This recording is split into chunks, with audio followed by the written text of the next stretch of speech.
Wuthering Heights by Emily Bronte. Chapter 1. 1801. I have just returned from a visit to my landlord, the solitary neighbor that I shall be troubled with. This is certainly a beautiful country. In all England, I do not believe that I could have fixed on a situation so completely removed from the stir of society. A perfect misanthropist's heaven, and Heathcliff and I are such a suitable pair to divide the desolation between us. A capital fellow. He little imagined how my heart warmed towards him when I beheld his black eyes withdraw so suspiciously under their brows.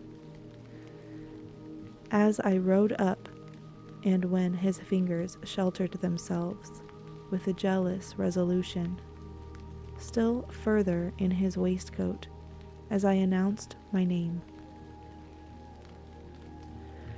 "Mr. Heathcliff," I said. A nod was the answer. "Mr. Lockwood, your new tenant, sir. I do myself the honor of calling as soon as possible after my arrival, to express the hope that I have not inconvenienced you by my perseverance in soliciting the occupation of Thrushcross Grange. I heard yesterday you had had some thoughts."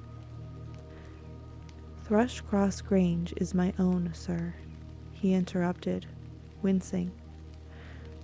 "I should not allow anyone to inconvenience me if I could hinder it. Walk in." The "walk in" was uttered with closed teeth, and expressed the sentiment, "Go to the deuce." Even the gate over which he leant manifested no sympathizing movement to the words, and I think that circumstance determined me to accept the invitation.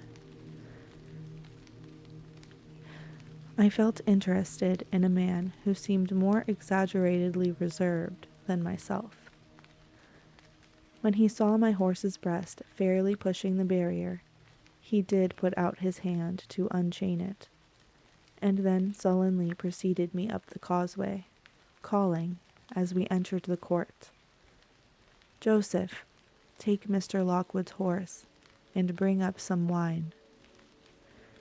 "Here we have the whole establishment of domestics, I suppose," was the reflection suggested by this compound order.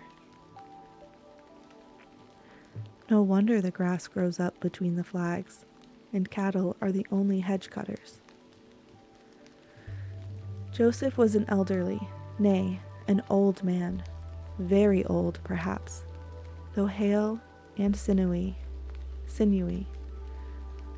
"The Lord help us," he soliloquized in an undertone of peevish displeasure, while relieving me of my horse, looking, meantime, in my face so sourly that I charitably conjectured he must have need of divine aid to digest his dinner. And his pious ejaculation had no reference to my unexpected advent. Wuthering Heights is the name of Mr. Heathcliff's dwelling, Wuthering being a significant provincial adjective, descriptive of the atmospheric tumult to which its station is exposed in stormy weather. Pure, bracing ventilation they must have up there at all times. Indeed, one may guess the power of the north wind blowing over the edge by the excessive slant of a few stunted firs at the end of the house, and by a range of gaunt thorns all stretching their limbs one way, as if craving alms of the sun. Happily, the architect had foresight to build it strong. The narrow windows are deeply set in the wall, and the corners defended with large jutting stones.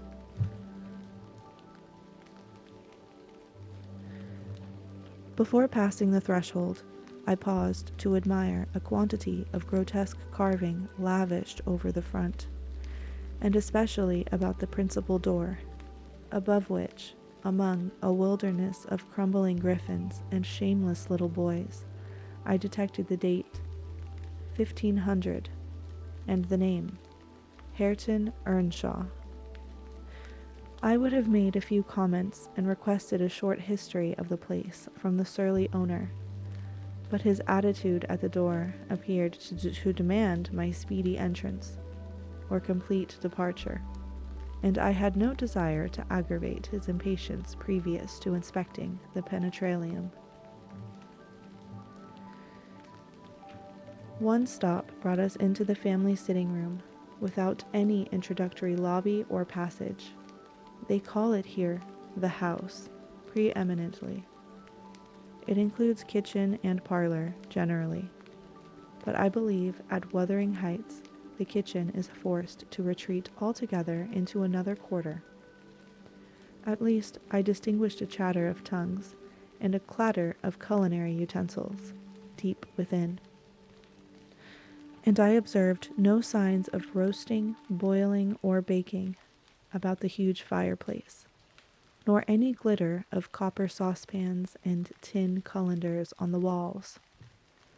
One end, indeed, reflected splendidly both light and heat from ranks of immense pewter dishes, interspersed with silver jugs and tankards, towering row after row on a vast oak dresser to the very roof.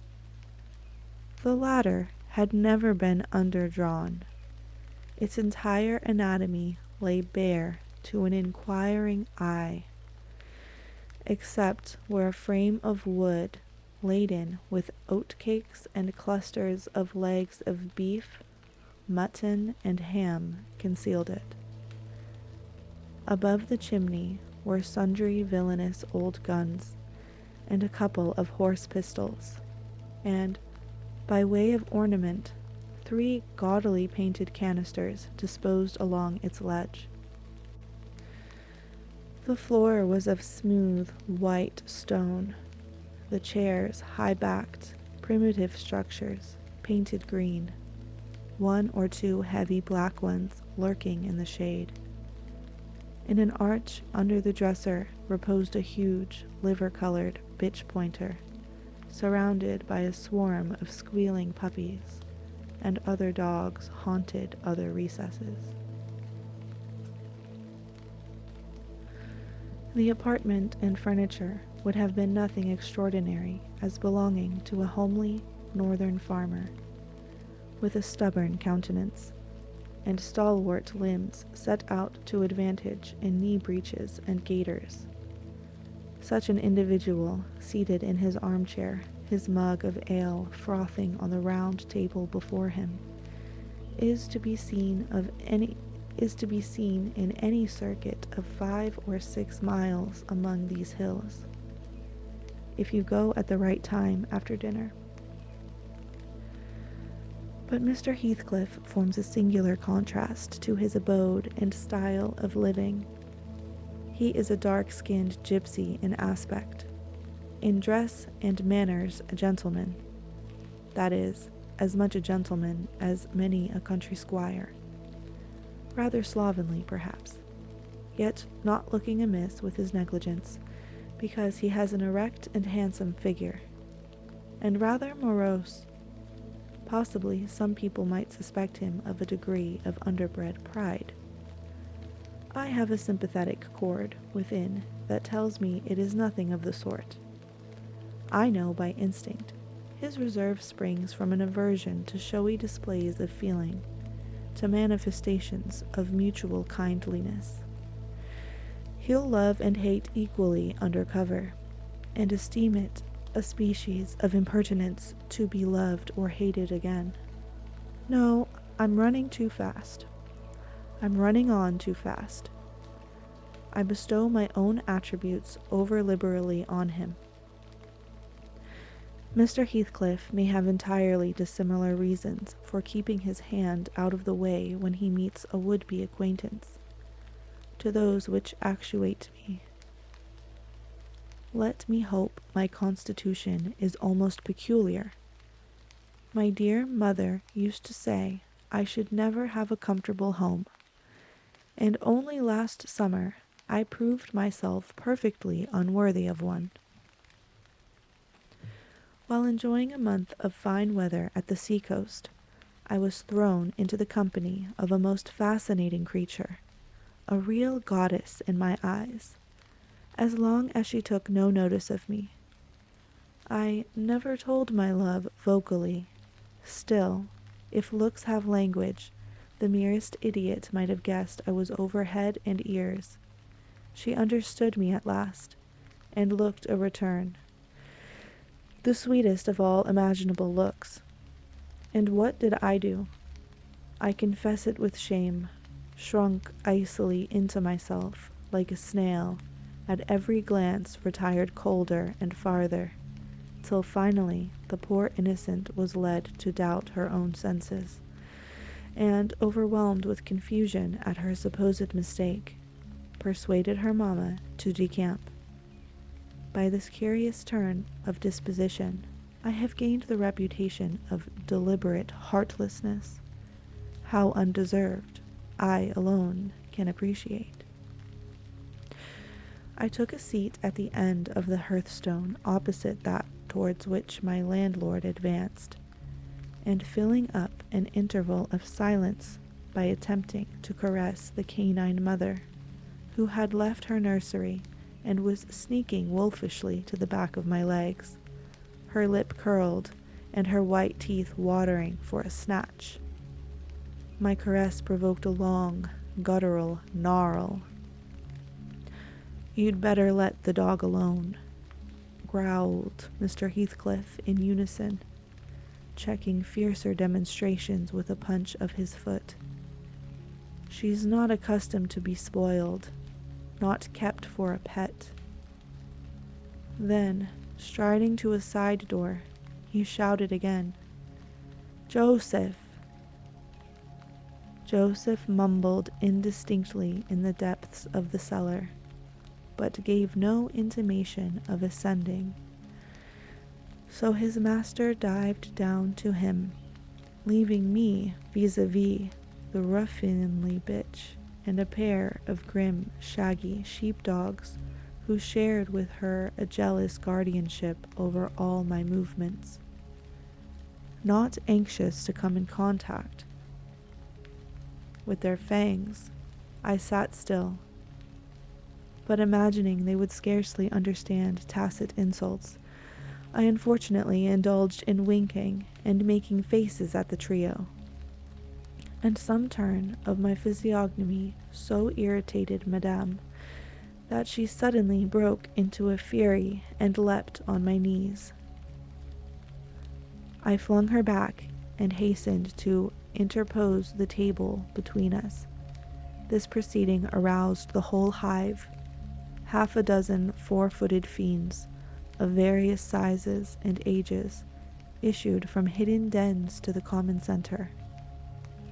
I felt my heels and coat laps peculiar subjects of assault, and parrying off the larger combatants as effectually as I could with the poker, I was constrained to demand aloud assistance from some of the household in re-establishing peace. Mr. Heathcliff and his man climbed the cellar steps with a vexatious phlegm. I don't think they moved 1 second faster than usual, though the hearth was an absolute tempest of worrying and yelping. Happily, an inhabitant of the kitchen made more despatch.